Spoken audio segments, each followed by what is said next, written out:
Hey gang, and welcome back to another video. Today's workout is called Dumbbell Dynamics, where we are going to take you out of the realm of single plane linear lifting. We're going to use a dumbbell to start using integrated movement, moving our body through rotation and lateral movements to get you moving better than you have done before, more athletically, and on that road to reducing pain. Before we start, we want to make sure we go through a few things. Health and safety, the fun bit. You need to make sure that you are in good physical health before you do this. Also, you have to scale your weights. So today I'm using a 4, a 5 and a 6 kilo dumbbell. How I use those weights is not to make it harder. I'm going to use whatever one of those 3 weights I need to get the best tensions through my body. The more you do this workout, the more you'll be able to work that out. So if this is your first time doing it, I would suggest going through the whole workout with maybe just the lightest dumbbell that you've got. Now we have that covered, I want to go through a breakdown of each movement individually. So we can use that as our warm-up to pick up some heart rate, build in some structure and some technique into what we're going to be doing today before we start adding some intensity to it. So let's get straight into that first video. So breakdown number 1 is going to be with our dynamic dumbbell lunge swing. So using the weight of your choice, I'm starting with the 4 because I'm using it as my main warm-up. We're going to develop a pendulum swing with one arm. To put the lunge concept in, I'm going to make sure whatever hand I've got the dumbbell in, that leg is forward and I've taken a nice big step back with the opposite leg. I'm respecting the fact that I need to keep this pendulum going at all time.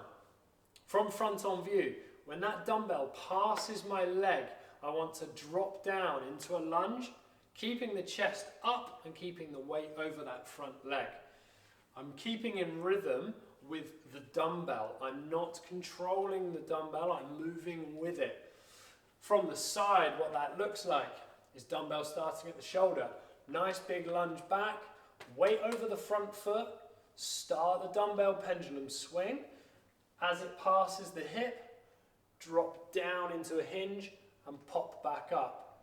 Dumbbell comes down, drop down into that hip hinge lunge, and then drive back up to accelerate that dumbbell. So I'll give a few reps here. The biggest one you'll want to do is drop and lunge at the same time. Let the dumbbell come back first, then start to hinge the hip. Make sure that the weight moves forward in the body. Make sure the weight doesn't move onto the back leg. Swing, drive up, swing, drive up. So, if you need to go through that a couple of times, pause it, rewind it, go back and watch that again. If not, let's move on to the second movement we're going to cover today. So the second movement we're going to cover today is the halo ab bicycle. So using a mat or a comfy floor, you're going to bring yourself down. We're going to take the dumbbell either side, so you're not holding the handle. We're going to lay ourselves back, feet off the floor, one leg forward, one leg back. The dumbbell, you're going to put the handle at the knee that is closest to the body. From here, the dumbbell comes down the side, behind the head. At the furthest point of that dumbbell being behind the head, you rock to the other side, switch the legs, bring the dumbbell into the opposite knee. Then you reverse that movement so the arms come back over the head. They come around. When you feel that rib cage rotating, you switch the leg. Bring the dumbbell to the knee, come behind the head at the tallest point, round the body, touch the knee. Behind the head, round and switch. You'll see how I'm moving the arms first, and as I rotate, the rotation and the leg switch are happening at the same time. That said, if you start getting too much tension into the neck, you rest the head down, or you can support it with a pillow or a yoga block, whatever you've got at home, and make sure that you can go through the same movement with the legs whilst maintaining as much tension through the stomach as you can. The big movement number 3 is where we start getting a little bit spicy with it now. So, taking one of your other dumbbells, I want you to place it in front of you, and I want you to use that as our center point. That center point is going to be where we're going to keep the majority of the mass of our body as we laterally jump and shift weight side to side.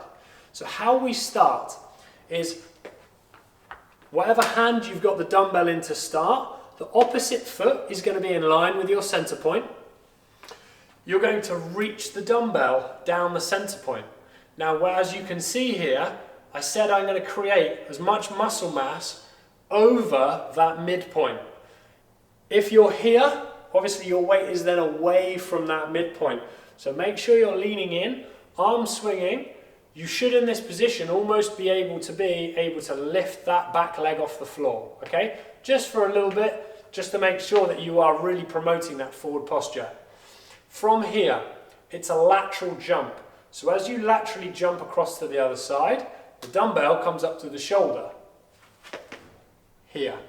You see I've landed, my muscle mass is still on that center line. So to go through that one again, I drop down. As I jump across, I pull to the shoulder. I'm here, I jump across, I pull to the shoulder.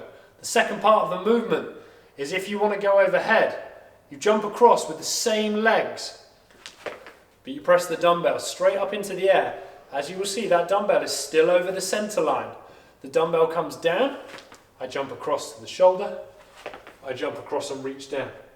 I jump across and bring it to the shoulder, I jump and press. A couple of repetitions. 1, 2, 1, 2.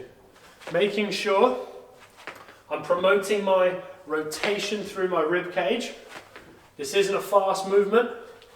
Rotate, rotate. Making sure that dumbbell is trying to stay over that center line the whole time. If overhead is too difficult for you, you will turn this movement into just a clean to the shoulder and drop down. Clean to the shoulder and drop down. So this movement is going to emulate a mace throw or an overhead throwing pattern with the dumbbell. I'm definitely going to take my lighter dumbbell here. If this feels too hard and the technique's not quite there yet, get rid of the dumbbell and just start going through it with the arm individually. We're going to be going through a double arm movement. So we're going to hold the kettlebell, we're going to hold the dumbbell like this again, okay? So you can hold it like this, but it's just the way that the wrists and the arms want to articulate isn't great here. So we split that when we get into this stance here. You're going to take a nice wide stance. That center line that we went through in the last movement is kind of in the middle of the body now, so it's where my spine is. From here, I'm going to rotate laterally, face the side. The dumbbell comes over the head, and I try and get it as far behind my head as I can, so my elbows are pointing up towards the ceiling, stomach's retracted, and my dumbbell is behind me. From here, I rotate and face the other way. As I reach the arms over the head, I'm going to swing the dumbbell with two hands on the outside of the front leg. So here. I then bring the dumbbell over the head. I come up, rainbow shape, round to the other side, and then I swing it overhead and on the outside of the front leg. Over the head, up, that big rainbow shape, rotate round, over the head, swing on the other side. Over the head, reach, swing. Make sure you get the dumbbell to the shoulders before you start to rotate. Up to here, up and round and rotate and swing. Touch, up and round and rotate. So the first of our finisher move is a single arm swing in a step stance to a leg split. So like you can call it a jump lunge. So we're lunging from here to here into a dumbbell pull, which is where I'm pulling to the shoulder. The two individual parts of this are the first bit that I've just shown you. The legs are going from here and I'm shuffle jumping to switch that position, okay? So this is the first bit that you want to get. If the jump's too much, you can step, yeah? So you just work through a nice timing, but make sure it's almost got that bouncing rhythm within that step, okay? So you can keep a level of tempo going. The second is the dumbbell, and the dumbbell is going to swing through the legs up in front of the shoulder, then pull to the shoulder. Then you're going to reverse that exact same movement. So you push it back out, you swing back through the legs, pull back, reach out, swing, pull up and pull. Now when you're doing this, try not to pause because we don't want to control that momentum. We want to let it swing and pull, swing and pull. The dumbbell has no right being overhead at all, and you don't want to pull it straight from the legs, straight to the chest. So from the side, that movement with the dumbbell looks like this. Reach, swing, swing, pull. 1, 2, 3, 4. 1, 2, 3, 4. Full reps here. So to integrate that into the full movement, we take you into a split stance. We start with a swing through the legs. As it comes up and we jump split. We press and switch the legs, swing, pull and switch, press and switch, swing, pull and switch, press and switch, straight into your next swing, push and swing. The final movement that we will use as our finisher in today's workout is a squat to a step and a press. A squat to a step and a press. Now there's a couple of ways of doing this. If you have the same dumbbell and you've got two of the same weight, then you can do it at the same time from here. So you obviously watch the range of motion in your squat, and as you come up, whatever leg that you're going to step backwards, that's the dumbbell that's going to press. You then bring them back down together, squat, step and press. Bring them back down together, squat and press. And you'll see that nice weight shift. I'm staying on my right leg, I'm dropping into the middle, and then I'm popping out to the opposite side. I'm staying here, into the middle, pop back up. I'm staying to the side, drop into the middle, step back and press. From the side, we're here. We're watching that hip hinge, so it's not a knee bend, it's not a spine rounding, it's a shift back with the pelvis, step up and drive. Down, step up and drive. Keep the pelvis back, step up and drive. Keep that chest up nice and tall. If this is too much, you shorten the depth of your squat and you use that power out of that squat to drive that dumbbell into the next press. So squat, step and press, squat, step and press.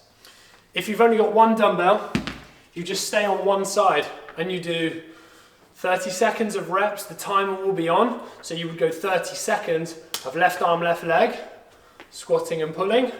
So you're just working on one side of that posture. And then obviously when you spot the timer, squat, step and press, and work onto the other side. So two ways of doing it. You can do a mixture of both if you want, depending on how the heart rate's feeling, depending on how tired you are, or how much you want to think by now, because you'll be fairly fatigued. You can go double dumbbell or single. I'm happy with either. Just work with whatever one's best for you. So that's our final movement. We're going to get into the workout now. If there's any questions about those breakdowns, please make sure you drop them in the comment box below. I'll have a look at them, reevaluate for the next video. If not, let's get working on the dynamic dumbbell workout.